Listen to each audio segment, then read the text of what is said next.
The ADIPEC summit begins today in Abu Dhabi. It brings together industry leaders and innovators to discuss and transform the future of energy.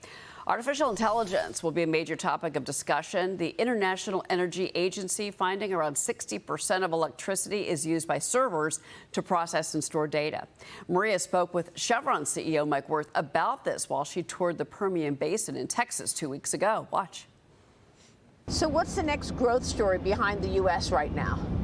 Well, I think for our industry and certainly for our company, it's the AI story. You can't get away from it.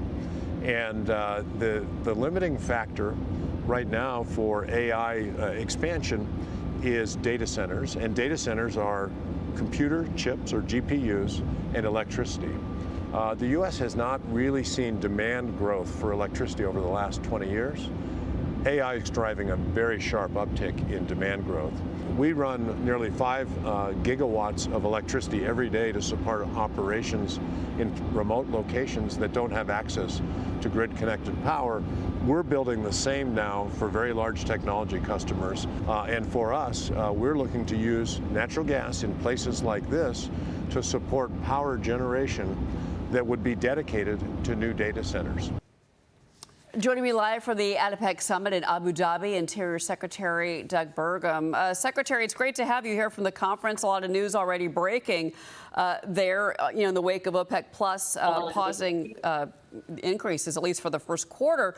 But I want to ask you about what Mike Wirth said to Maria, because he's talking obviously about domestic demand.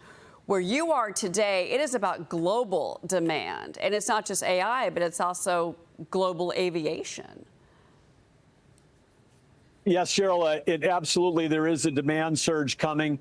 And I want to say here at ADIPEC, this is the world's largest energy conference, largest presence ever by U.S. companies, 248 companies here at this conference out of about 1,500. And the demand for additional electricity brings us to really a breaking point, a reset, which is for the last 10 years, the climate extremists have been talking about energy transition. But what really we need in the planet is we need energy addition. President Trump and the energy dominance, energy abundance agenda of the Trump administration is all about that. It's all about having enough energy to sell to our friends and allies so they don't have to buy from our adversaries like Russia or Iran, who are funding terrorism and wars with their energy sales. But it's also having enough energy to win the AI arms race with China. And certainly at this conference, AI is front and center, the hottest topic here at the whole conference. Well, let me ask you about that, because if the demand is obviously the pressure is going to be on the United States grid, and of course needing that electricity demand here in the United States, but also from what it sounds like to me, you're saying what you can do there for the U.S. as our representative is to push for more U.S. production to help those companies, that region, because data centers were being built years really before the U.S. really jumped on board under President Trump to start to do our own AI data center build out. How are those conversations going? Well, conversations are going great. In this part of the world, in the Middle East, with President Trump, with his amazing historic visit here in May, and then followed up with the incredible historic visit when he was here a couple weeks ago for the hostage release and the ceasefire. President Trump, the United States, President Trump, like say, we're the hottest country, but in the world here, when you're in the Gulf region, you can really feel that.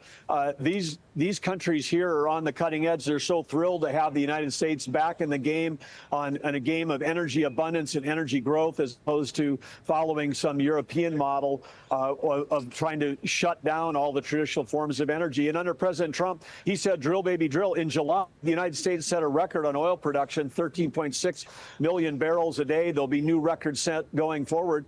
And the U.S. a year ago, it was just this week, a year ago, when President Trump was winning his re-election, under President Biden, we had a moratorium on LNG export facilities. This year, U.S. #1 exporter in the world of LNG, and our exports up 25%. We're the world's largest. We're up 25% over a year ago under President Trump. That's a reflection of entrepreneurs, innovators, the private sector in the United States investing tens of billions of dollars in LNG export. facilities. That is helping all of the EU, all of the European countries fulfill their plan to get off of buying Russian gas by end of 2026.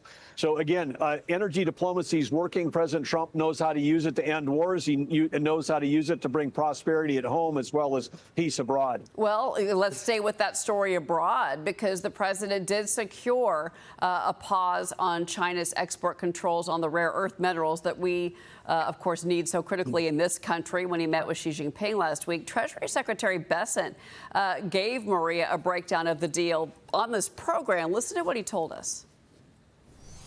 What is the story in terms of the flow of rare earth minerals?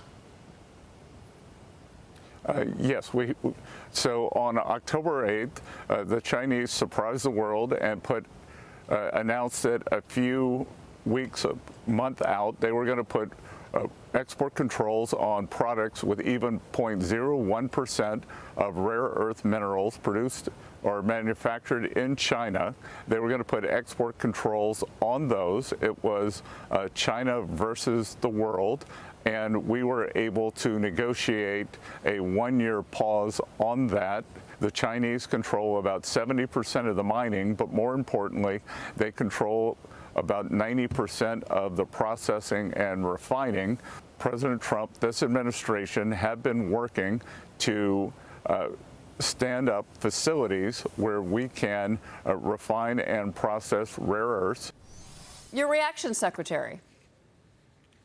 Well, Scott says it well there. President Trump got the deal negotiated, but as the United States, we have a vulnerability because China has strategically decided to put a stranglehold on rare earth mineral, both mining and processing, and they're using that choke point against all of the other free economies in the world. The response to that was several weeks ago, ahead of that meeting with President Xi, the United States and Australia, President Trump and the Prime Minister of Australia signed a trade deal specifically related to critical minerals. Since that time, 3 other countries have signed on: Japan, Malaysia, Thailand. Negotiations are underway with Korea. There are other countries that have signed trade deals that include collaboration on critical minerals.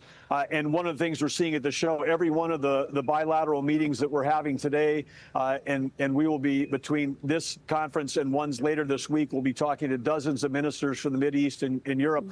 They all want to sign on to this idea of there's a club of nations that will get together to be able to trade between each other with a level playing field around rare earth minerals and rare earth processing, because the free world has to make sure that we've got a supply chain on these minerals.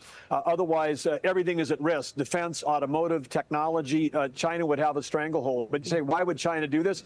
China is the most energy-dependent country in the world. They import 11.5 million barrels of oil a day, and they import foods. They have no energy security, no food security. They strategically said that their leverage point was going to be minerals, and China has been effective in building up that capability. But we've got to get back into the mining of those minerals in the United States and around the world.